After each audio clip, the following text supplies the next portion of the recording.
آپ کا پروگرام گفتگو میں بہت بہت خیر مقدم. ہم آپ کو گاہے بگاہے زحمت دیتے رہتے ہیں اور یہ بڑی خوش قسمتی ہے کہ آپ فیض صدی کے موقع پر آپ ہندوستان تشریف لائے ہیں. آخر کیا بات ہے فیض کی شاعری میں کہ ایک پوری صدی کو کہا جائے کہ فیض صدی؟ کیا ہے یہ فیض؟ بہت عمدہ سوال ہے. فیض اردو شاعری کا ایک نیا لہجہ، وہ نیا لہجہ جو اردو شاعری کو کبھی میسر نہیں ہوا، وہ نیا لہجہ جو حقیقت اور مجاز سے ملا ہوا ہے، وہ نیا لہجہ حقیقت اور مجاز سے ملا ہوا لہجہ ہے فیض کا لہجہ. جی ہاں، وہ نیا لہجہ جس میں جمالیات اور جلال ہے. بہت کم اور خلیل اشعار پر، یعنی اگر ہم فیض کے تمام تصانیف کو دیکھیں جی تو ہمارے پاس صرف 82 غزلیں ہیں. فیض کی 55 سالہ ریاضت ہے، یعنی 1958 سے 28 سے لے کر فیض مرنے سے کچھ دن پہلے، یعنی 20 نومبر 1984 ان کا انتقال ہے، کچھ دن پہلے تک آپ کے شعر کہہ رہے ہیں. تو اس 55 سال میں کچھ دن پہلے تک آپ کے جو ہے شعر کہہ رہے ہیں. اتنا کریٹیو دور رہا ہے فیض کا خود. ہاں، مگر شعر صرف 82 غزلیں کہی ہیں، یعنی سال میں 1.5 غزل کہی ہے. اچھا، یعنی تمام اشعار میں نے غزل بنیادی طور پہ نظموں کا شاعر، نظموں کا بھی ہے مگر نظمیں بھی تو 180 ہیں، یعنی کل شعر جو ہیں 2000 کے قریب ہیں. لیکن اتنے کم اشعار ہوتے ہوئے بھی جو اثر ہے، یعنی اتنا فیض پڑھا گیا ہے، اتنا فیض گایا گیا ہے، اتنا فیض آج لوگوں کو ازبر ہے کہ میں جیسے ہی کہتا ہوں آپ کے کہ جو ہے ایک شعر پڑھتا ہوں کہ میں نے سمجھا تھا کہ تو ہے تو درخشاں ہے حیات، تو ادھر سے جواب دیتا ہے کوئی تیرا غم ہے تو غم دہر کا جھگڑا کیا ہے. غالب کے بعد اگر یہ کمال کسی اور کو حاصل ہوا تو وہ فیض ہے کہ خاص و عام کی زبان پہ چڑھ گیا. یقیناً، کیونکہ فیض کے پاس جو دکھتی رگ پر فیض نے ہاتھ رکھا. وہ کیا ہے دکھتی رگ آپ کے پاس؟ دکھتی رگ یہ ہے کہ وہ جو چیزیں معاشرے میں، سماج میں جس کی طرف شاعری نے کبھی رخ نہیں کیا، فیض سے پہلے رخ نہیں کیا، فیض سے رخ نہیں کیا تھا، اس کو آپ کے جو ہے جب فیض نے وہ خاص نظم لکھی کہ مجھ سے پہلی سی محبت میرے محبوب نماز، تو اس میں جب وہ آئے کہ تیری صورت سے تو عالم میں بہاروں کو ثبات، تیری آنکھوں کے سوا دنیا میں رکھا کیا ہے. اور اس کے بعد جیسے ہی آپ کے جو ہے آگے بڑھتے ہیں کہ جا بجا بکتے ہوئے کوچہ و بازار میں جسم، خاک میں لتھڑ ہوئے خون میں نہلائے ہوئے جسم، نکلے ہوئے امراض کے تنوروں سے، پیپ بہتی ہوئی گلتی ہوئے ناصروں سے، تو ایک دم ایک احتجاج ہوا کہ رومانی کیفیت کو آپ نے ہمارے ذہن کو جھنجھوڑ دیا.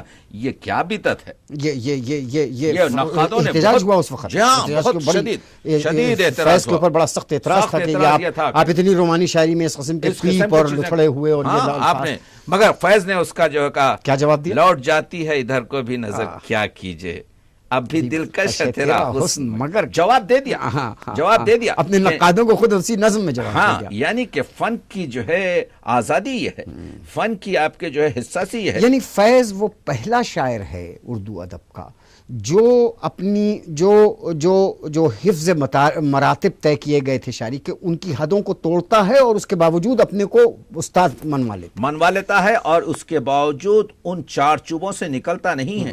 فیض نے وہی استعارے استعمال کیے جو غالب کیا ہیں اور میر کیا ہیں اور اس سے جوش کیا ہیں، یقیناً گل اور گلچین، وہی آپ کے ہجر و فراق، وہی شمع و پروانہ، لیکن نئی معنیوں کے ساتھ دیا.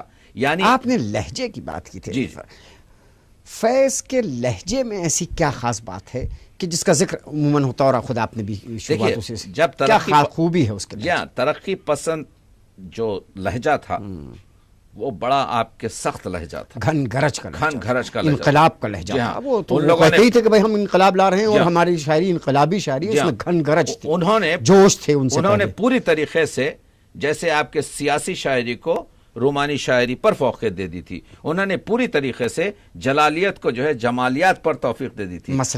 جیسے آپ کے جو ہے ہم نے سردار جعفری کو آپ کے کئی مرتبہ آپ کے برہنہ شمشیر بھی کہا ہے، یہاں تک کہ آپ کے جو ہے کہ بعض جملوں میں آپ کے جو حکمرانوں کو اور کمینوں تک کے الفاظ استعمال ہوئے تھے. لیکن یہاں پر گفتگو ہوتی ہے، اگرچہ کہ فیض کی جو پہلی غزلیں اور نظمیں ہیں اس میں رومانیت زیادہ ہے، جس میں وہ کہتے ہیں کہ میں تجھ سے حسن و محبت کی حکایات کہوں، ہاں ہاں کیسے مغرور حسیناؤں کے برفاف سے جسم گرم ہاتھوں کی حرارت سے پگھل جاتے ہیں، کیا کہنا، کس طرح عارض محبوب کا شفاف بلور دیکھتے دیکھتے یک لخت دہک جاتا ہے، میں تجھ سے میں بیٹھا رہوں یوں ہی گاتا رہوں تیری خاطر گیت بیٹھا رہوں تیری خاطر گیت بنتا رہوں بیٹھا رہوں تیری خاطر، پر میرے گیت تیرے دکھ کا مداوا تو نہیں۔ یہ لگتا ہے کہ محبوب سے بات کر رہا ہے اور آخر میں انقلاب کی بات کر رہا ہے۔ فیض یہ آپ نے بجا فرمایا۔ اس پر آنے سے پہلے فیض جو ہیں آپ کے پورے رومانیت کی طرف ہیں کہ رنگ پیراہن کا خوشبو زلف لہرانے کا نام، موسم گل ہے تمہارے بام پہ آنے کا نام، ان کا آنچل ہے کہ لگتا ہے جیسے غالب ہو، جہاں ان کا آنچل ہے کہ رخسار کا پیراہن ہے، کچھ تو ہے جس سے ہوئی جاتی ہے چلمن۔ یہ کس دور کی شاعری ہے فیض کی؟ یہ فیض کی جو ہے آپ کے فیض کا جو پہلا کی شاعری، جی ہاں دیکھیے فیض کا پہلا دیوان جو ہے نقش فریادی 1941 میں شائع ہوا ہے، اور اس میں بیشتر آپ کے جو نظمیں اور غزلیں ہیں اس پر رومانی شاعری یعنی حسرت موہانی، اختر شیرانی وغیرہ شعراء کا حسرت موہانی اور شیرانی وغیرہ کا اثر اس میں جمالیاتی جو ہے آپ کے جو ہے جیسا انہوں نے۔ میں آپ سے گفتگو جاری کروں گا ایک چھوٹے سے بریک کے بعد۔ ناظرین جائیے مت، ابھی ہم لوٹ رہے ہیں چھوٹے سے بریک کے بعد، اور فیض احمد فیض پر ڈاکٹر تقی عابدی سے ہماری گفتگو جاری رہے گی۔